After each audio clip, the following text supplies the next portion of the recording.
حمدا كثيرا طيبا مباركا فيه كما يحب ربنا ويرضى. وأشهد أن لا إله إلا الله وحده لا شريك له، وأشهد أن محمدا عبده ورسوله صلى الله عليه وعلى آله وأصحابه وبارك وسلم تسليما كثيرا إلى يوم الدين. اللهم لا علم لنا إلا ما علمتنا إنك أنت العليم الحكيم. اللهم لا فهم لنا إلا بما فهمتنا إنه تعالى جواد كريم. أعوذ بالله من الشيطان الرجيم. بسم الله الرحمن الرحيم. ولا تقولوا لما تصف ألسنتكم الكذب هذا حلال وهذا حرام لتفتروا على الله الكذب إن الذين يفترون على الله الكذب لا يفلحون. متاع قليل ولهم عذاب أليم.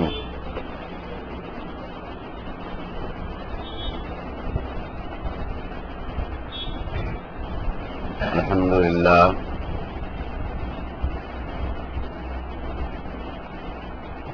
আমরা জাহেলিয়াতের মতবাদগুলো নিয়ে আলোচনা করছিলাম। আমরা গত সপ্তাহে ৬০তম মতবাদ নিয়ে আলোচনা করে এসেছিলাম। বিষয়বস্তু কি ছিল? আল্লাহর উপরে মিথ্যারোপ করা।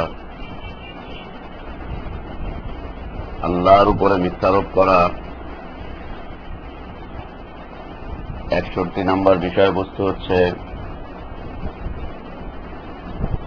সত্যকে মিথ্যায় রূপান্তরিত করা। সত্যকে মিথ্যায় রূপান্তরিত করা। সত্যকে মিথ্যায় রূপান্তরিত করা। التكذيب بالحق. التكذيب بالحق. সত্যের উপরে মিথ্যাকে প্রবলভাবে চাপিয়ে দেওয়া। একটা প্রবল সত্যকে মিথ্যা বলে আখ্যায়িত করা।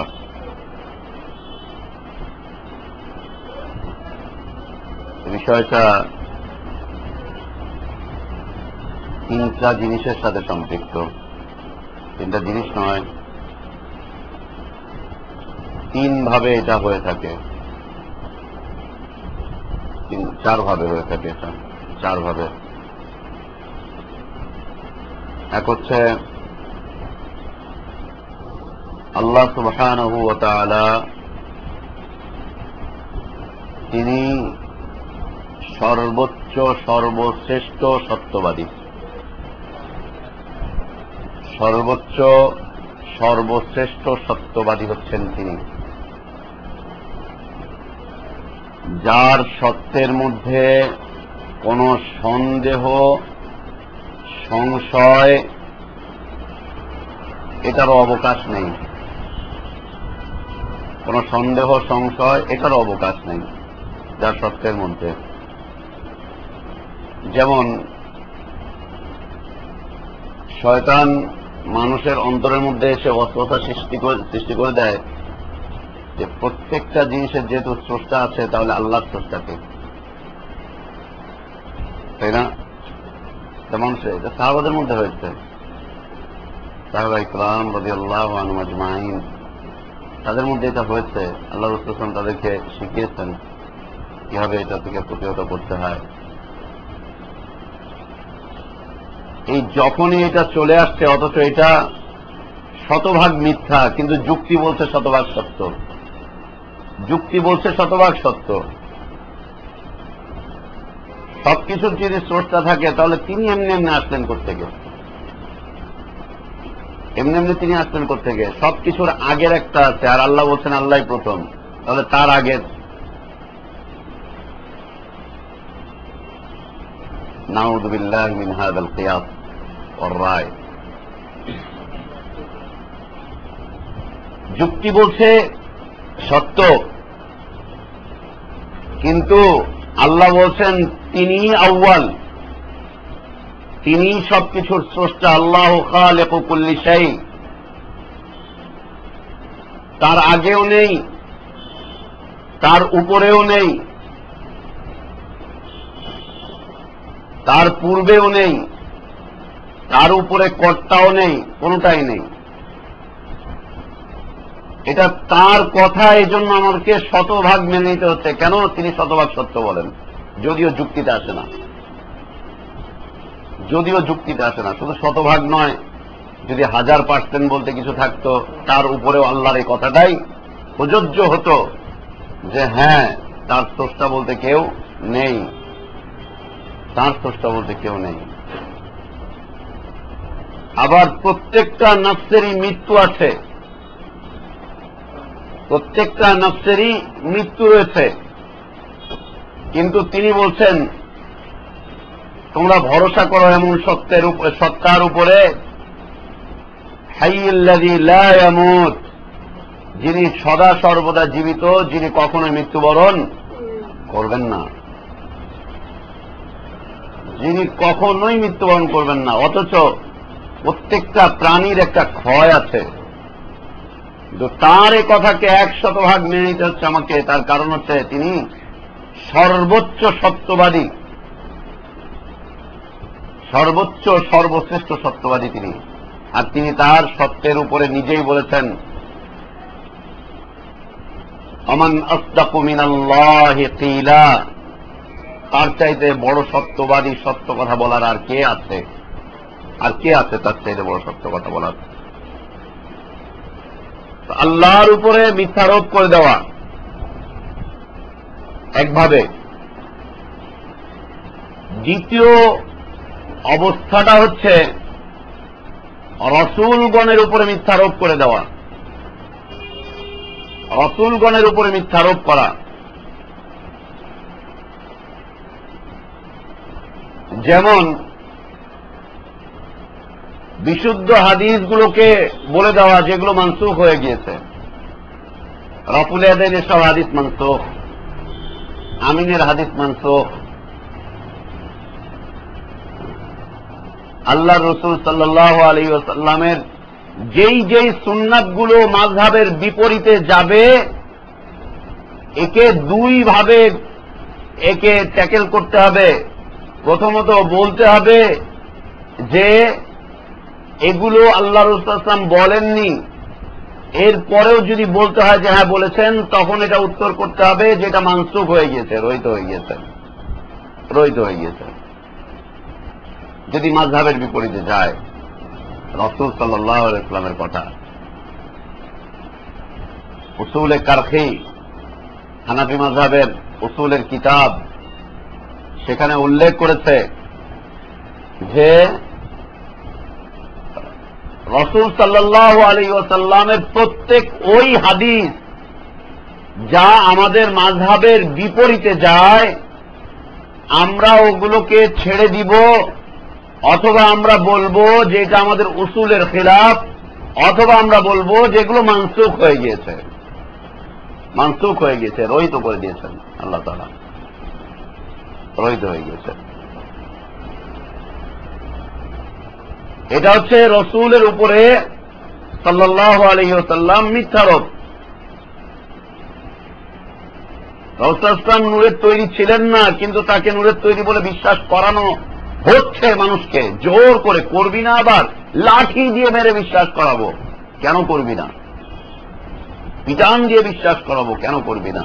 যে তিনি নূরের তৈরি ছিলেন, করতেই হবে বিশ্বাস।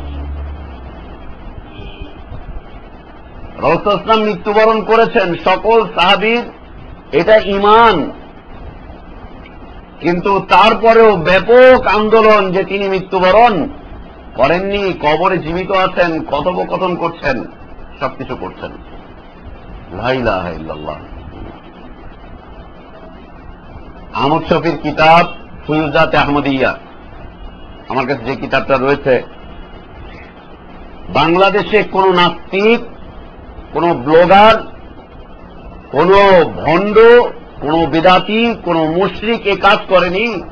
আহমদ শফির মতো দুষ্ট লোকটা যে কাজ করেছে, ও আল্লাহর পক্ষ থেকে আসা কালিমাত, যে কালিমাকে প্রত্যেক নবী রাসূল চিনতেন, লা ইলাহা ইল্লাল্লাহ, এটাকে ও উল্টে দিয়েছে ইল্লাল্লাহ লা ইলাহা বলে। ও বলেছে ইল্লাল্লাহ লা ইলাহা। এই কিতাব নিয়ে, এই কিতাবটি ছিল আমাদের শেখ আকরামুজ্জামানের কাছে, উনি নিয়েছিলেন ওনার একটা কিতাবের রেফারেন্স দেওয়ার জন্য। এই কিতাবটি উনি সত্যায়ন করার জন্য নিয়ে গিয়েছেন আহমদ শফির কাছে। কিতাবের প্রত্যেক পাতায় পাতায় শীত বিদাত হাবি জাবি সব ভরা। এখন নিয়ে গিয়েছেন যে আসলেও কি এই কিতাবটি তার লেখা কিনা, তিনি কি বলেন এই বিষয়ে স্বীকৃতি।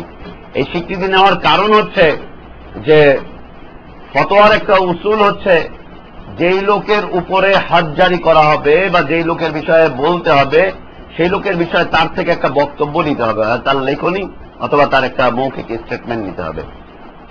সে কি বলে নিয়ে গিয়েছেন, গিয়ে বলছেন যে সাহেব এই লেখা কিতাব, এটা কি আপনারই লেখা কিতাব? বলছে হ্যাঁ আমার লেখা কিতাব, আমার নিজের হাতের লেখা কিতাব, আমার নিজের হাতের লেখা কিতাব। তবে আমি আপনাকে আর দিতে পারবো না, এটা এডিশন শেষ, এটা ছাপা যত হয়েছিল শেষ হয়ে গিয়েছে, এটা তো নির্ধারিত কয়েকজনের মাঝে বিক্রি হয়, আপনাকে আর দিতে পারবো না, এটা নাই, এখন স্টকে নাই, স্টকে এটা নাই। এরপরে কথোপকথন চলছে, তিনি বলছেন যে সালাফিরা আমাদেরকে গালিগালাজ করে। আহমদ সাহেব বলছেন যে সালাফিরা আলে হাদিস আমাদেরকে গালিগালাজ করে। উনি বলছেন যে কেউ সালাফি আপনাকে গালিগালাজ করেছে, একটু বলেন, তাহলে আমরা তাদের সাথে কথোপকথন করি, কেন গালিগালাজ করে, বেচারা আপনারা ভালো মানুষ, আপনাদেরকে কেন গালিগালাজ করে, একটু কথোপকথন করি। কারণ বলছে যে একটা ছেলে আমার এখানে 8-10 বছর যাবৎ পড়লো, আমি ওকে এত বছর যাবৎ পড়ালাম, খাওয়ালাম দাওয়ালাম, ও গত বছর এখান থেকে পারে, ও গত বছর এলাকায় গিয়ে ও সালাফি হয়ে গিয়েছে, আলে হাদিস হয়ে গিয়েছে। আলে হাদিস হয়ে গিয়ে ও আমাদের ব্যাপারে এখন বলছে যে আমরা নাকি ভুলের উপরে আছি, এটাই হচ্ছে গালিগালাজ। তো উনি বলছেন কোন শীর্ষস্থানীয় আলেম আমাদের কথা বলেন। তো ও বলছে যে এই ছেলেটা এখান থেকে চলে যে বলছে নবী জীবিত নয়, কবরে জীবিত নয়। তো শেখ জিজ্ঞেস করেছেন আকরামুজ্জামান সাহেব যে নবী কবরে জীবিত না মৃত, এই বিষয়ে আপনি কি বলেন? তখন সে বলছে যে আমার যিনি শায়েখ হোসাইন আহমদ মাদানী, দেওবন্দের গুরু, কংগ্রেসি আলেম, হিন্দুদের পা চেটেছে আজীবন, হোসাইন আহমদ মাদানী বলছে আমার গুরু, আমার শায়েখ, সে মদিনাতে হাদিসের দাওয়াত করত, ছাত্রদের মাঝে দাওয়াত করছে, আরব ছাত্রদের মাঝে। ওদেরকে বলছে যে নবী হায়াতুন নবী, ছাত্ররা না করে যে না, নবী হায়াতুন নবী নয়, নবী মারা গিয়েছেন। একদিন ক্লাসের মধ্যে বসে বলছেন যে তোমরা যে বিশ্বাস করো না, এক কাজ করো, চলো আমার সাথে, আমার সাথে চলো, তোমাদেরকে প্রমাণ করে দেখায় যে নবী জীবিত না মৃত। ছাত্ররা সব গিয়েছে। উনি গিয়ে কবরের সামনে সালাম দিচ্ছেন, আসসালামু আলাইকা ইয়া জাদ্দি, আমার নানা দাদা আপনাকে সালাম। হোসাইন আহমদ মাদানী রাসূলকে গিয়ে বলছেন আসসালামু আলাইকা ইয়া জাদ্দি, ইয়া নবী আল্লাহ নয়, ইয়া রাসূল আল্লাহ নয়, আসসালামু আলাইকা ইয়া জাদ্দি। কোথাকার তার নাতি ওলা, কোথাকার তার নাতি ওলা, আসসালামু আলাইকা ইয়া জাদ্দি। এই যখন সে সালামটা দিয়েছে, কবর খুলে গেল। এর আগের কথা ওই যে ফাজাইলে সাদাকাতে আমরা যেটা বলেছি, কবরের ভিতরে থেকে হাত বের হয়েছে, আর আহমদ শফি বলছে কবর খুলে গিয়েছে একেবারে, ইস্তানশাক্কাল কবর, কবর খুলে গিয়েছে। খুলে যাওয়ার পরে বলছে ওয়ালাইকা সালাম ইয়া ইবনি, কবর ফেটে রাসূল সাল্লাল্লাহু আলাইহি ওয়াসাল্লাম উত্তর করছে যে হে আমার বাচ্চা, আমার নাতি, তোমার উপরেও সালাম, আলাইকা সালাম ইয়া ইবনি। এখন ওইখানে সাথে একজন লোক ছিল, সে বলে উঠেছে আস্তাগফিরুল্লাহ। আমার শফির কথা শুনে বলে উঠেছে আস্তাগফিরুল্লাহ, বুঝতে পারিনি। এখন আকরামুজ্জামান সাহেব বলছে যে ঠিক আছে, আপনার এই আকীদা ধরে নিলাম যে রাসূল সাল্লাল্লাহু আলাইহি ওয়াসাল্লাম জীবিত আছেন, এই সেই। তাহলে আল্লাহ রসুল সাল্লাল্লাহু আলাইহি ওয়াসাল্লাম তিনি যখন কবরস্থ হলেন, সাহাবীরা এতটাই বেয়াদব ছিলেন যে জীবিত রসুলকে কবরের ভিতরে দাফন করে দিলেন, জীবিত একজন মানুষকে কবরের নিচে, মাটির নিচে দাফন করে দিলেন, এতটাই বেয়াদব ছিলেন তারা। দ্বিতীয় বিষয়বস্তু হচ্ছে যে রাসূলুল্লাহ সাল্লাল্লাহু আলাইহি ওয়াসাল্লামের এই কবরে অনেক সাহাবারা আসতেন, যেতেন, জিয়ারত করতেন। কোন সাহাবীর সাথে রাসূলুল্লাহ সাল্লাল্লাহু আলাইহি ওয়াসাল্লাম কথা বললেন না, এমনকি ওমর রাদিয়াল্লাহু আনহুকে ওখানে হত্যা করে দেওয়া হলো, ওসমানকে ওখানে হত্যা করে দেওয়া হলো, কারোর সাথেই রাসূলুল্লাহ সাল্লাল্লাহু আলাইহি ওয়াসাল্লাম কথোপকথন করলেন না, কিছুই বললেন না। দ্বিতীয়ত বলছেন যে আল্লাহ রাসূল সাল্লাল্লাহু আলাইহি ওয়াসাল্লাম সাহাবারা অনেক সাহাবীকে রাসূল সাল্লাল্লাহু আলাইহি ওয়াসাল্লাম তার নিজের হাতে দাফন করেছেন, কাফন পরিয়েছেন, দাফন করে দিয়েছেন। তো বাকির কবরস্থানে অনেক সাহাবীরা তাদের দাফন হয়েছে, কাফন হয়েছে। রাসূল সাল্লাল্লাহু আলাইহি ওয়াসাল্লাম কতবার ওখানে তাদের কবর জিয়ারত করেছেন, ও শুহাদায়ে উহুদের কবর জিয়ারত করেছেন। রাসূল সাল্লাল্লাহু আলাইহি ওয়াসাল্লাম তাদের ওখানে গিয়ে সালাম দিলেন। সাহাবারা এত বেয়াদব যে কোন সাহাবী কবর থেকে সালামের উত্তর দিল না, কোন সাহাবী উত্তর করলো না, রাসূলের সালামের উত্তর কেউ করলো না। এক তো রাসূল সাল্লাল্লাহু আলাইহি ওয়াসাল্লাম দিচ্ছেন না, আবার সাহাবীদেরকে রাসূল সাল্লাল্লাহু আলাইহি ওয়াসাল্লাম সালাম দিচ্ছেন, তারাও উত্তর করছে না। এটা কেমন কথা হলো? বলছে আমার বোঝা হয়ে গেছে আপনারা 100% সালাফি, আপনাদের সাথে আর কোনো কথা নেই, যান, বের হয়ে যান, বের হয়ে যান, আপনারা বের হয়ে যান, আপনারা সালাফি, আপনাদের সাথে কোনো কথা নেই, আপনারা বাতিল, আপনারা গুমরাহ, আপনাদের সাথে কোনো কথা নেই বলে ব্যাস বের করে দিল। যান, বেরোন, বেরোন, বেরোন, বের করে দিয়ে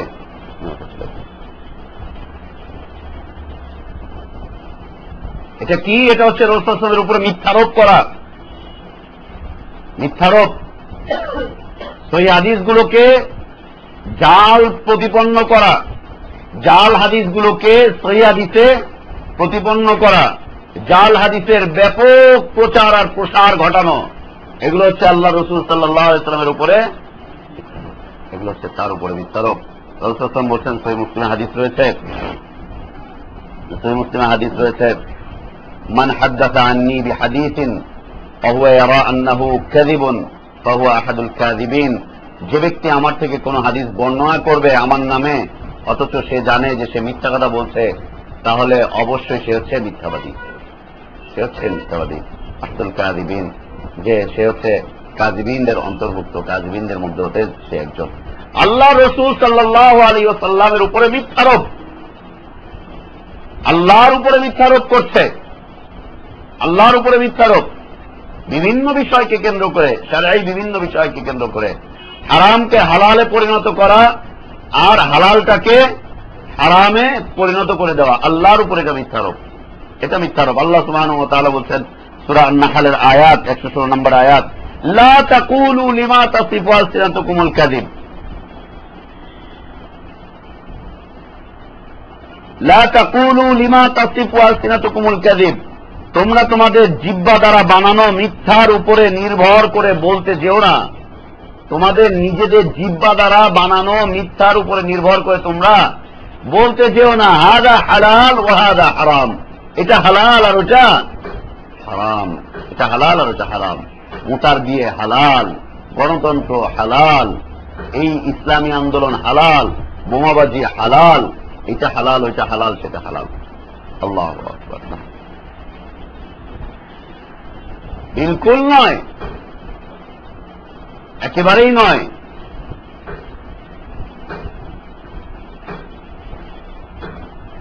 ইন্নাল্লাযীনা ইফতারুনা আলাল্লাহিল কাযিব লা ইফলিহুন, আল্লাহ সুবহানাহু ওয়া তাআলা বলেন, নিশ্চয়ই যারা আল্লাহর উপরে মিথ্যা রটায়, নিশ্চয়ই যারা আল্লাহর উপরে মিথ্যা রটাবার জন্য মিথ্যারোপ করছে, তারা কখনোই সফল হতে পারবে না, কখনো তারা সফল হতে পারবে না।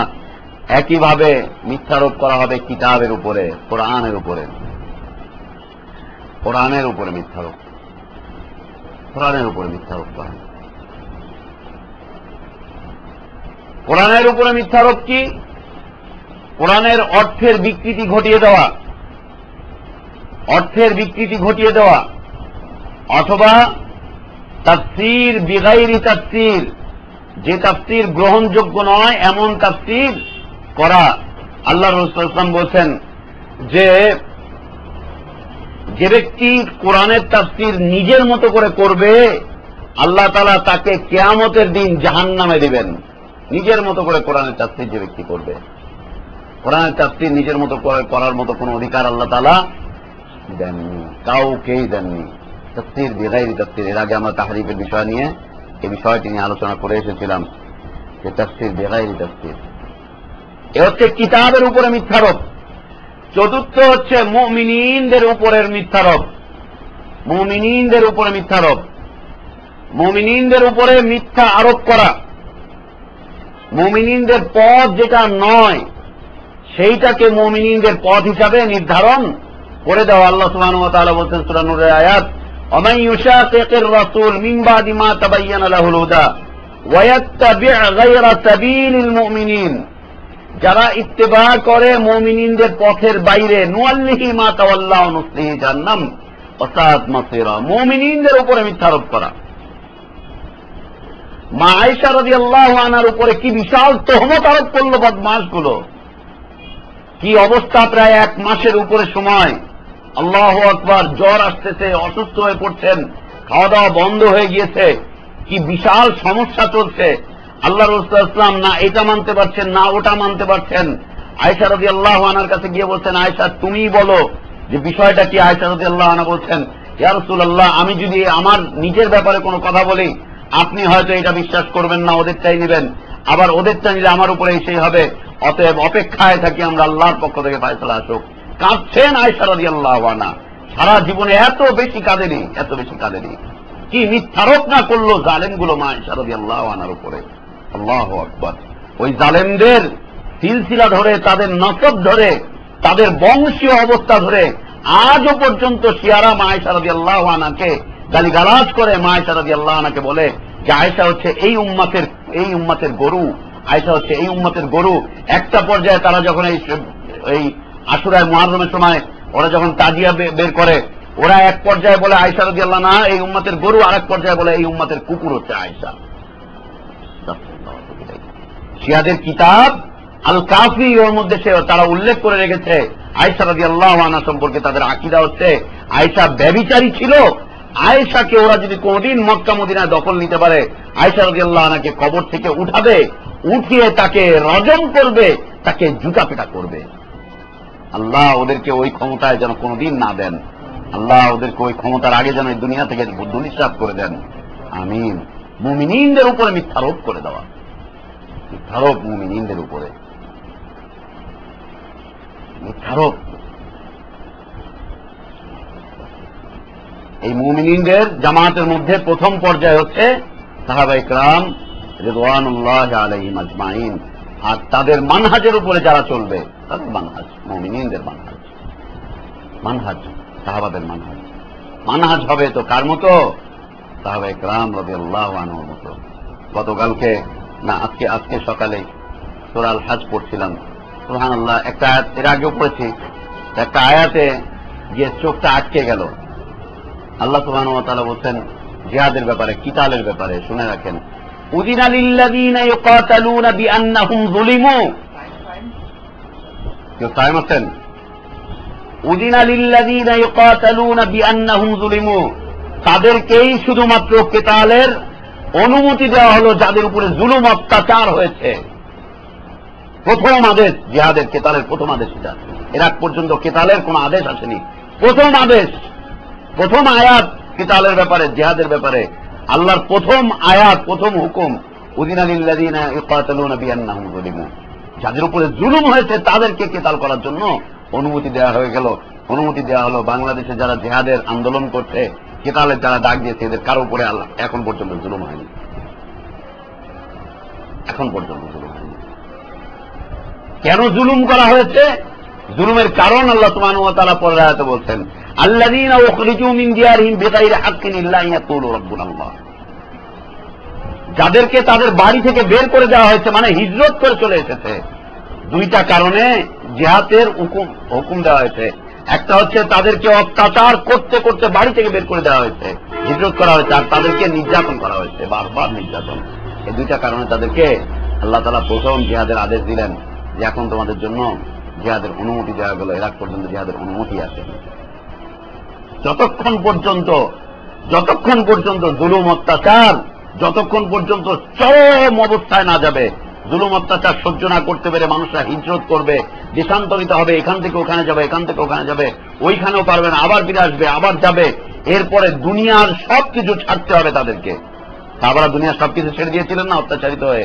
দুনিয়ার সবকিছু ছেড়ে দিবে, সবকিছু ছেড়ে দিয়ে যখন আবার একটা অবস্থানে যাবে, ওইখানে গিয়ে যখন তারা মোটামুটি ঐক্যবদ্ধ একটা প্ল্যাটফর্মে আসে, একটা প্ল্যাটফর্ম, ভিন্ন ভিন্ন না, একটা প্ল্যাটফর্মে আসবে, তখন আল্লাহর পক্ষ থেকে হুকুম হচ্ছে যাও জিহাদ করো, এক পর্যন্ত জিহাদ করো। এক হচ্ছে এদেরকে এলাকা থেকে বের করে দেওয়া হয়নি। এলাকা থেকে কি, বাড়ি থেকেই বের হয়নি, বাড়ি থেকেই বের হয়নি। বাড়িতে আরাম টারাম করে ওদেরকে মেকআপ টেকআপ মারিয়ে আরামসে ওদেরকে বাড়িতে রাখে, এসি করা ঘরেই থাকে, ওরা আরামসে থাকে, বাড়ি থেকেই বের করে দেওয়া হয়নি। কেউ সে পর্যন্ত টাচ করেনি, বিলকুল কোনো টাচ করেনি। দিনের জন্য কোনো ত্যাগ ওদেরকে দেওয়া লাগেনি, সম্পত্তির কোনোটাই খোয়ানো লাগেনি, পুরো সম্পত্তিটাই আছে ওদের কাছে, পুরোটাই আছে। কেতালের হুকুম নিয়ে করছে, কেতালের হুকুম নিয়ে করছে। আল্লাহু আকবার। এরপরে প্ল্যাটফর্ম একটা প্ল্যাটফর্ম, রাসূল জিহাদ করলেন, একটা প্ল্যাটফর্মে ছিল সবাই।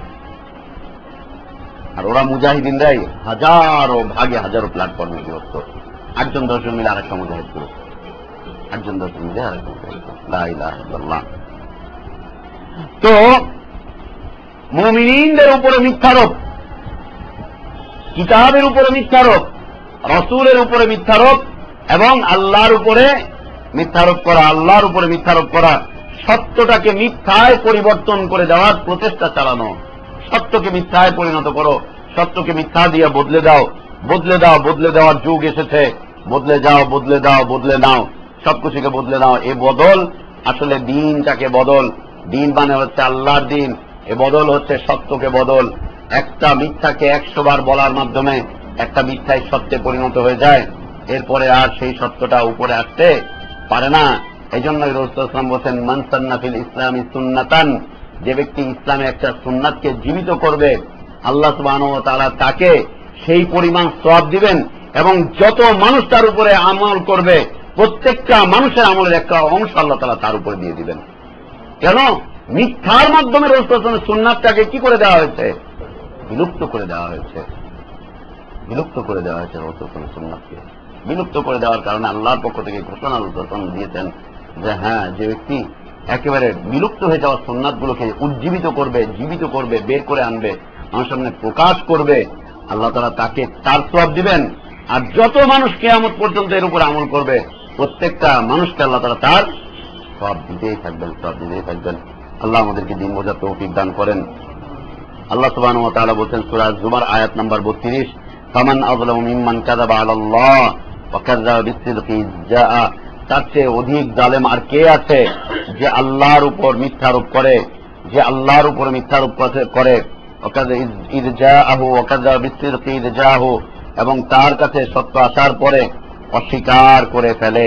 আলাইসা ফি জাহান্নাম মাসওয়াল লিল কাফিরিন, আল্লাহ সুবহানাহু ওয়া তাআলা বলেন জাহান্নামই কি কাফেরদের আবাসস্থল নয়? জাহান্নামটাই কি কাফেরদের আবাসস্থল নয়? কেন? কাফের কি করেছে? আল্লাহকে অস্বীকার, রাসূলকে অস্বীকার, কিতাবকে অস্বীকার, মুমিনদের পথকে অস্বীকার। এদের জন্য জাহান্নামই কি উত্তম আবাসস্থল নয়? জাহান্নামই কি তাদের জন্য উপযোগী নয়? আল্লাহ আমাদেরকে দিন বোঝার তৌফিক দান করেন, আমিন। ওয়া আখির দাওয়ানা আলহামদুলিল্লাহি রাব্বিল আলামিন ওয়া সাল্লাল্লাহু আলা নবিয়িনা মুহাম্মদ ওয়া আলা আলিহি ওয়া সাহবিহি আজমাইন। সুবহানাকাল্লাহুম্মা ওয়া বিহামদিকা আশহাদু আল্লা ইলাহা ইল্লা আনতা আস্তাগফিরুকা ওয়া আতুবু ইলাইক।